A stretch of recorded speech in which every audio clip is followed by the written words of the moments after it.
Saudações, amigos, tudo bem com vocês? Bem, estamos aqui na porta do Capitólio, vai haver a coletiva de imprensa, já está todo mundo posicionado, daqui a pouco eu vou mostrar para vocês. Os parlamentares vão falar, vamos expor a situação de ditadura no Brasil de qualquer jeito, havendo fala oficial dentro do Congresso ou fora. E isso só serviu para aumentar, para jogar luzes em cima do quão importante é isso que a gente está fazendo aqui no exterior. Então, esse tiro no pé que eles deram, bloqueando a audiência, só fez com que todo mundo voltasse agora os olhos para o que está acontecendo no Brasil. Poxa, o que esses brasileiros têm de tão importante para falar que resolveu um deputado americano, esquerdista, democrata, bloquear essa audiência? Então agora vai todo mundo olhar para o que a gente tem para falar aqui. Então, lamento muito, é win-win. A gente ganha ou a gente ganha, tá? Ou a gente fala dentro do Congresso e a gente ganha, ou a gente fala aqui fora para depois falar no futuro. A gente vai aumentar, para jogar luzes em cima do quão importante é isso que a gente está fazendo aqui no exterior. Então, esse tiro no pé que eles deram, bloqueando a audiência, só fez com que todo mundo voltasse agora os olhos para o que está acontecendo no Brasil. Poxa, o que esses brasileiros têm de tão importante para falar que resolveu um deputado americano, esquerdista, democrata, bloquear essa audiência? Então agora vai todo mundo olhar para o que a gente tem para falar aqui. Então, lamento muito, é win-win. A gente ganha ou a gente ganha, tá? Ou a gente fala dentro do Congresso e a gente ganha, ou a gente fala aqui fora para depois falar no futuro. A gente vai aumentar para jogar luzes. Meus amigos, essa é a juíza Ludmila Grillo, né? Ela foi uma juíza que teve que sair do Brasil também, tá?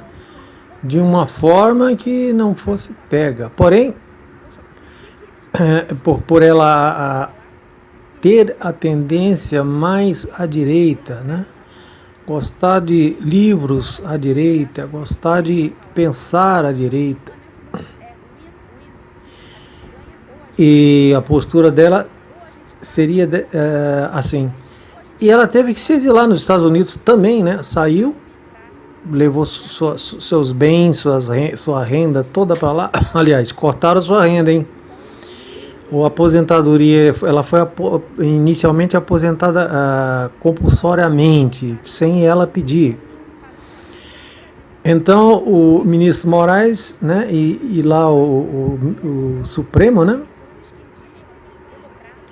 Cortou a aposentadoria dela, né?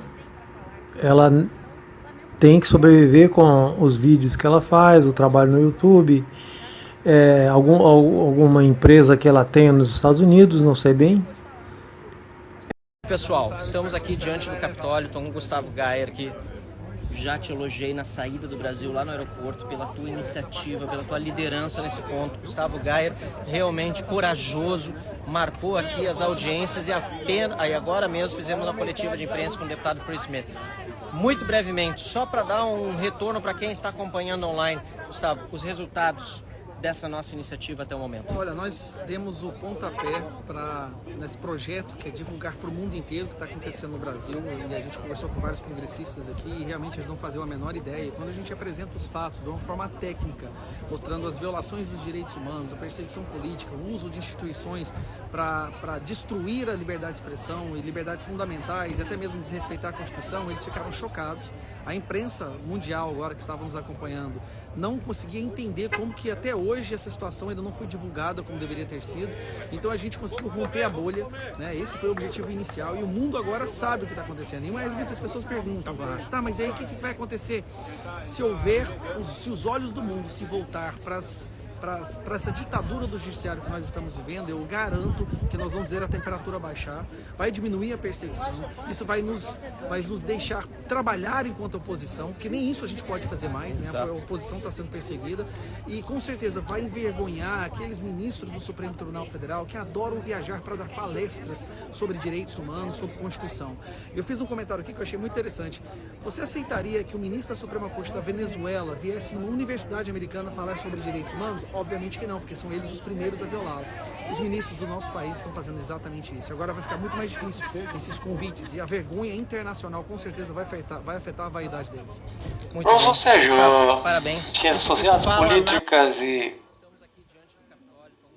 humanas. Amigos, então, sou o Sérgio Teles, olha só. E daí que você sabe que alguns parlamentares, algumas pessoas, legisladores, estão lá nos Estados Unidos, no Capitólio, no Congresso norte-americano, em que desejam, né, ajudar o povo, eles são funcionários públicos, trabalham para o povo, eles desejam a última, é possível, cartada para poder minorar ou finalizar essa questão da dita DURA no nosso país. Do Jude, né? C.A. Rio.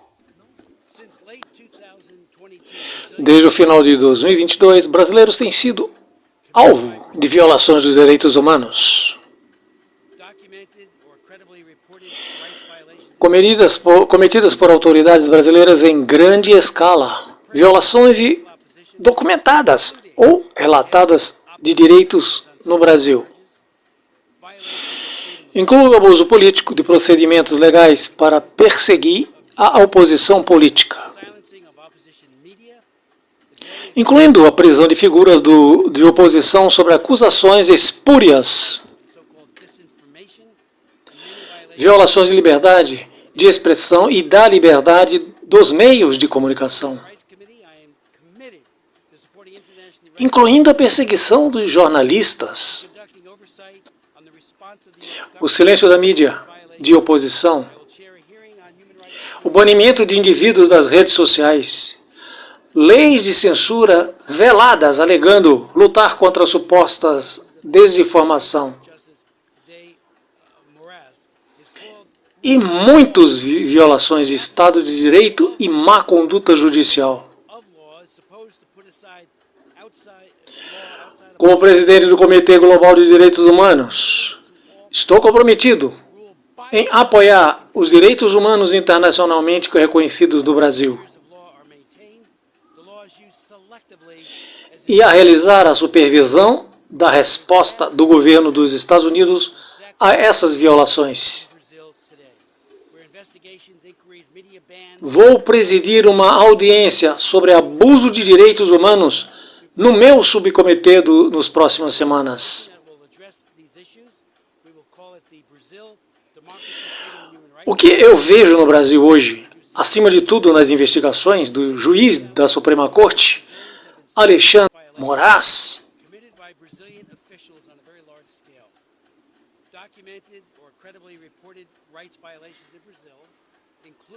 é chamado de governar pela lei, que é o oposto do Estado de Direito. O Estado de Direito deve deixar a lei isolada da política.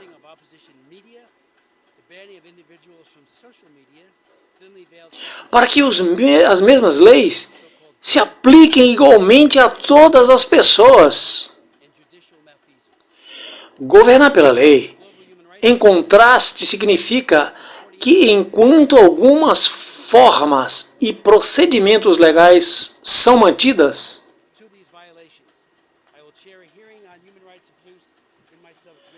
a lei é usada seletivamente como instrumento de poder político.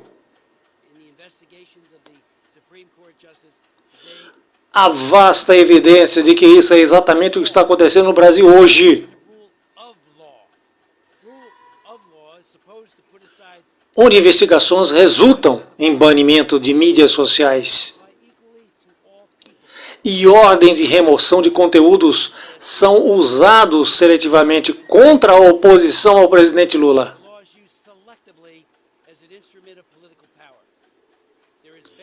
Estou preparando uma legislação que abordará essas questões. Vamos chamá-la de Lei da Democracia, Liberdade e dos Direitos Humanos no Brasil.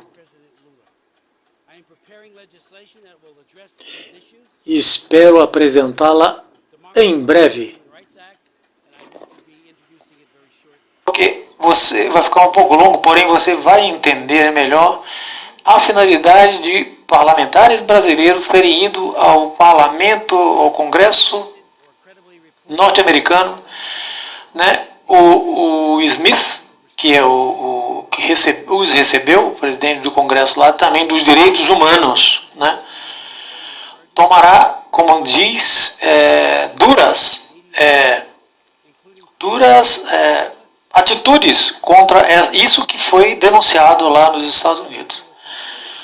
Vamos observar então, por gentileza, para que a gente possa, você, né, principalmente, né, você está fazendo política, né, mas você precisa abdicar e entender que agora você é um cidadão político, sempre, e agora você precisa entender a política para não ficar de peito aberto numa batalha, assim como foram aqueles que não tiveram nenhuma participação lá do dia 8, nem depredar alguma coisa, quebrar alguma coisa, ou até por pensamento, as pessoas estão sendo julgadas pelo que se presume, né? Senhoras e senhores, eu estou diante de vocês como um testemunho vivo da crise da democracia do Brasil. Até 2022, eu era o jornalista político mais assistido do país no prime time, na TV a cabo. Naquela época, eu também tinha 5 milhões de seguidores nas minhas várias plataformas de redes sociais. E depois, do dia para a noite, minhas redes sociais foram bloqueadas no Brasil, meu passaporte brasileiro foi cancelado e minhas contas bancárias foram congeladas por ordem da Suprema Corte do ministro Alexandre de Moraes. 10 dias depois, sob Lula da Silva, o Departamento de Justiça do Brasil começou uma investigação contra a rede para a qual eu trabalho, Jovem Pan, todos conhecem, que depois demitiu todos os comentaristas conservadores, incluindo meus colegas Marco Antônio Costa e Gerson Gomes, que estão, na verdade, bem aqui no público hoje. A perseguição recentemente cresceu com a alegação ridícula que eu havia participado num golpe, simplesmente porque eu noticiei de forma precisa nas atividades por trás das cenas das Forças Armadas Brasileiras. Isso se chama jornalismo. Jornalismo. A mídia tradicional devia tentar a qualquer hora. Eu moro nos Estados Unidos há cerca de uma década, mas agora é diferente. Eu moro no exílio, incapaz de voltar ao meu lar. Eu queria poder dizer que sou a única pessoa nessa situação, mas eu não sou. Dúzias de pessoas, de jornalistas, estão sendo perseguidos. E também exilados aqui nos Estados Unidos. Eu preciso dizer, o caso notável do jornalista Alan dos Santos, que está presente aqui no público, cuja prisão foi ordenada pelo ministro Moraes por crimes de opinião, e sua extradição foi negada pelo governo dos Estados Unidos. Ou o caso do podcaster liberal Monark, que acho que também está aqui hoje, que fugiu para a América depois que suas redes sociais foram derrubadas e sua vida foi arruinada pelo ministro Moraes por simplesmente questionar nosso sistema eleitoral e a censura contínua no Brasil. Milhares, não, dezenas de milhares de cidadãos comuns e suas redes sociais foram derrubadas. Pelo menos... Tudo bem, meus amigos, então é preciso a gente entender isso aí. O país passa por um processo diferente, estamos num aprendizado, né? Não tínhamos o hábito de lutar por nosso país, né? A gente deseja, mas a luta ainda é incipiente, sequer, né? Mas se tem muito medo de lutar, etc.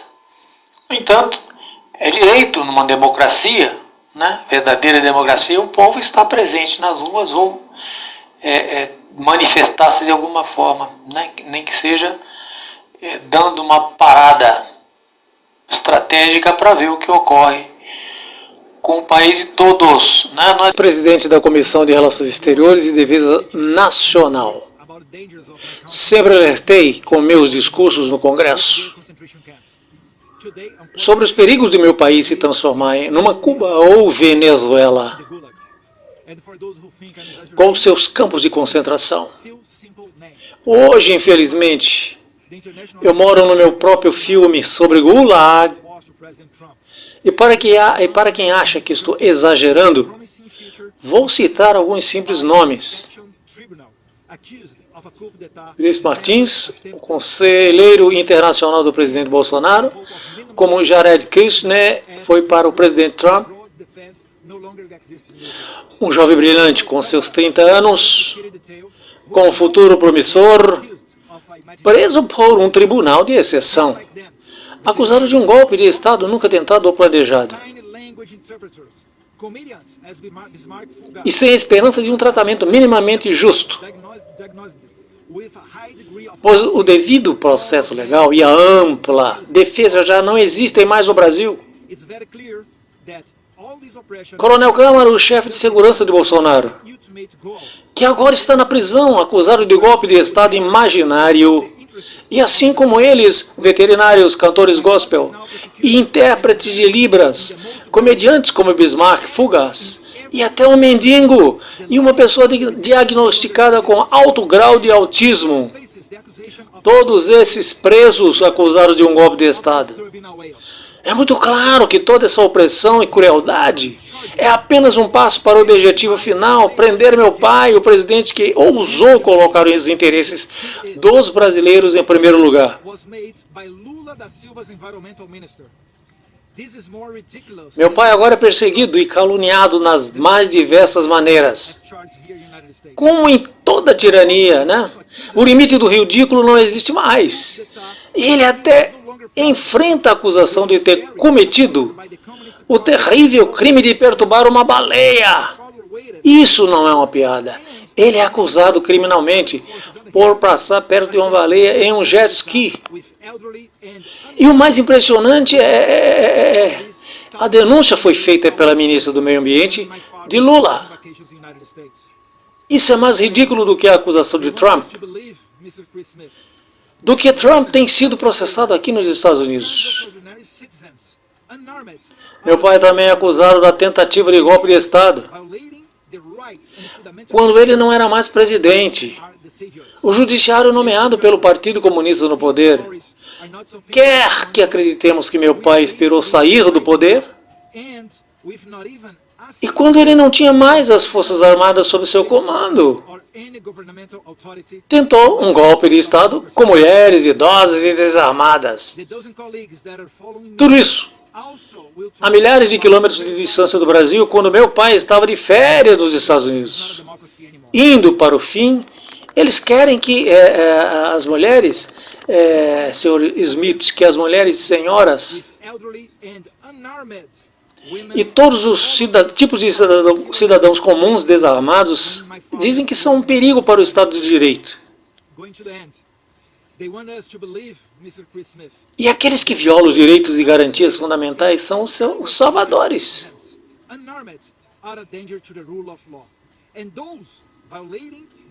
Senhoras e senhores, essas histórias não são algo que alguém me contou. Estamos vivendo isso nesse momento. E sem uma única palavra do governo Biden,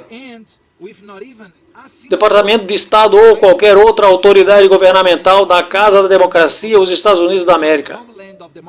As dezenas de colegas que me acompanham aqui também falarão sobre situações aterrorizantes. Brasil, infelizmente, não é mais uma democracia. Obrigado.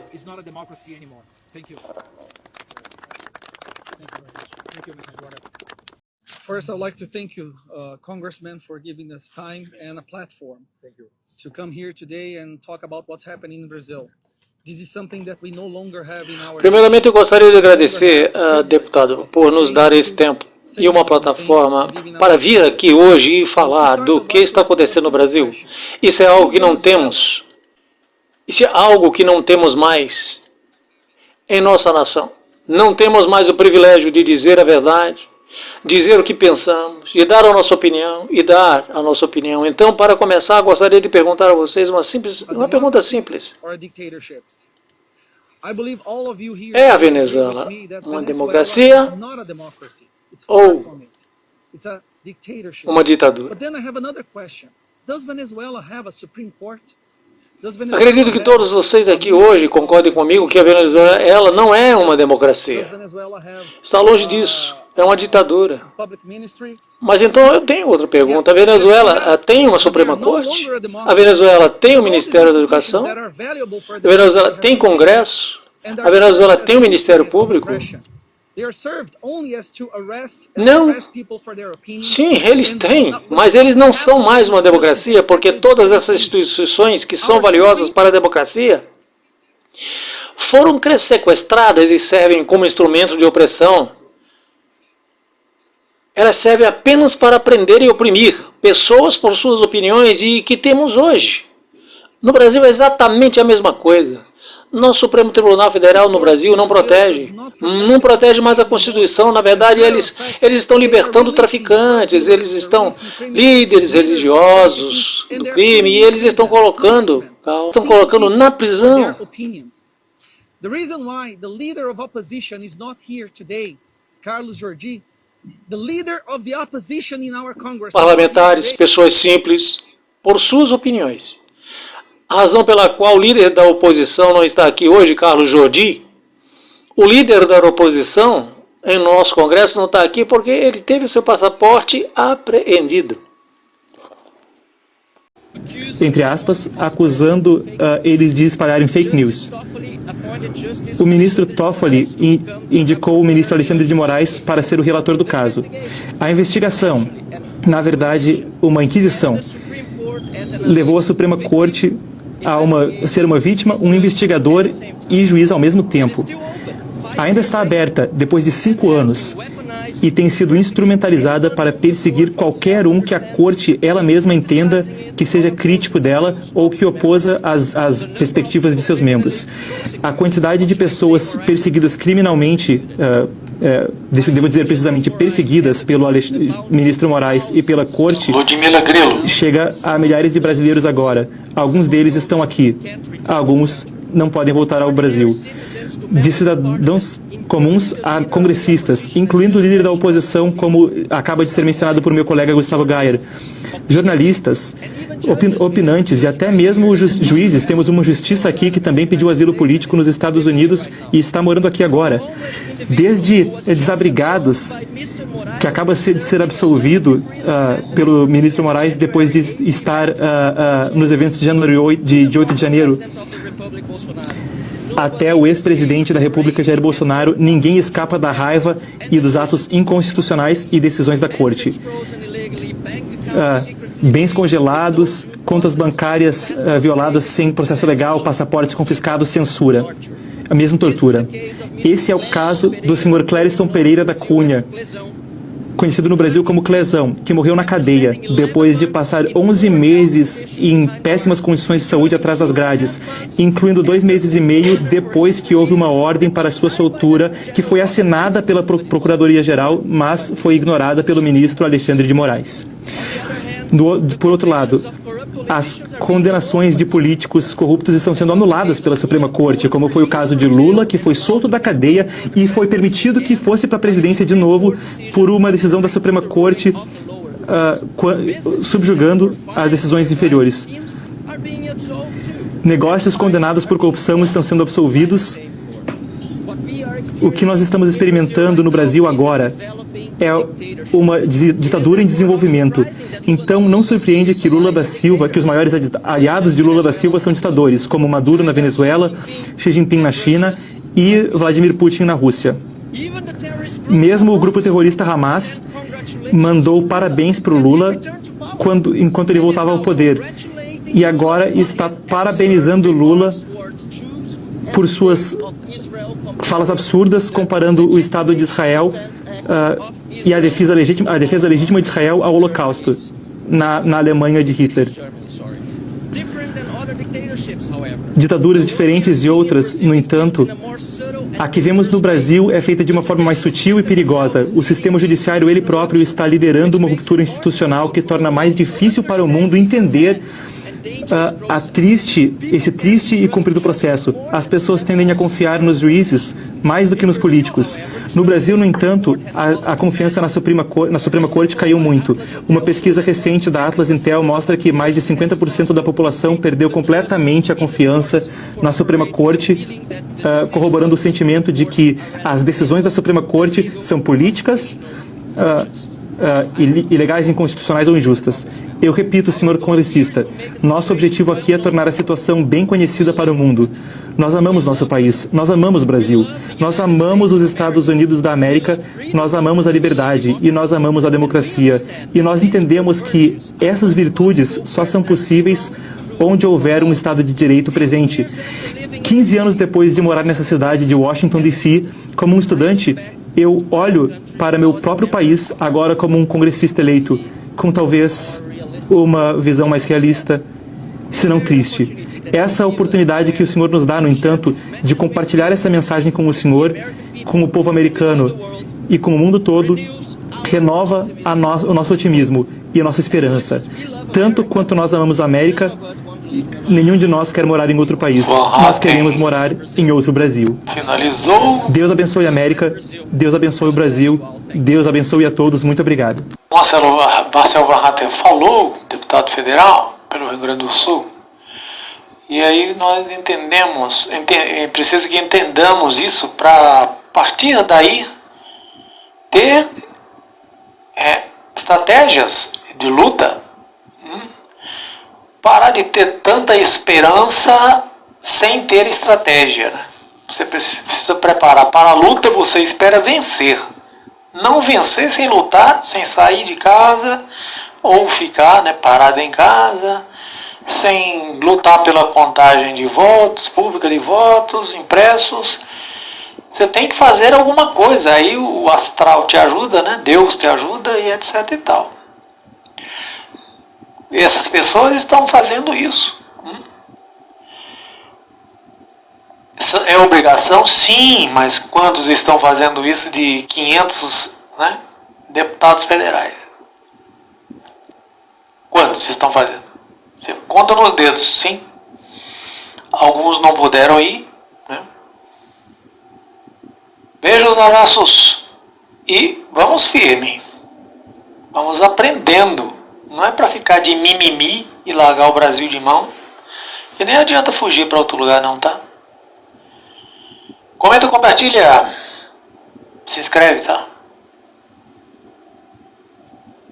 Paz e amor. Bicho.